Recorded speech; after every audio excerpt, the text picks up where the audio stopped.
Guys, welcome back to our channel daw. Ayan, kompleto na po tayo.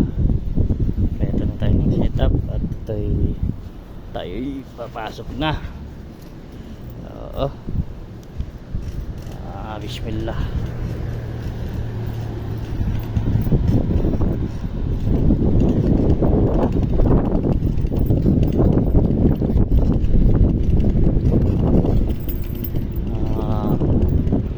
Napakita ko lang po guys yung ano natin, yung dinadaanan natin araw-araw papunta sa trabaho.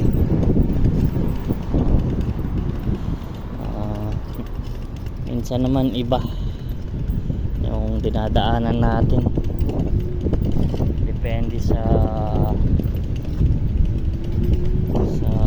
ano, depende sa sitwasyon para hindi matambangan. Ito po ang ating daily routine, kumbaga yung ano, nadaanan natin papuntang trabaho. Itong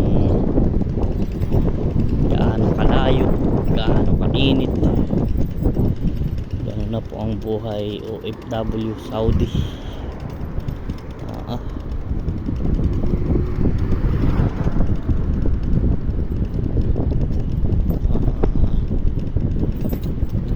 Yung mga service naman na kakausap, oo, pwede kang ihatid sundo araw-araw, anong oras sunduin, anong oras ihatid, ano naman siya, pero okay lang yun. Kaysa naman mag-ano ka pa, magsiservice ka pa, di kaya naman ng ano. Yun nga ang purpose ng pagbili natin ng ating scooter, dahil para dito.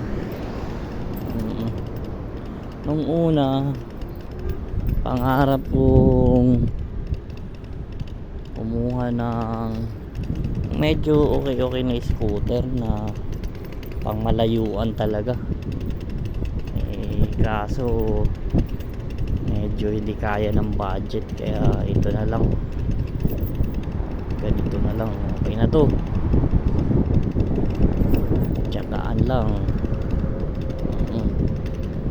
Talaga ang buhay, tsaga lang. At hindi ka matyaga, ika nga pag walang tyaga, walang nilaga. Tapos dito tayo, shortcut tayo dito sa may daanan dito naman medyo dito sa gitna siya banda. Doon naman sa isa, medyo doon sa labasan na, at least konting ikot na lang sana doon papuntang Tarik Matar. Dito basta ingat ka lang sa pagdadrive, at minsan kasi marami mga ano kaserong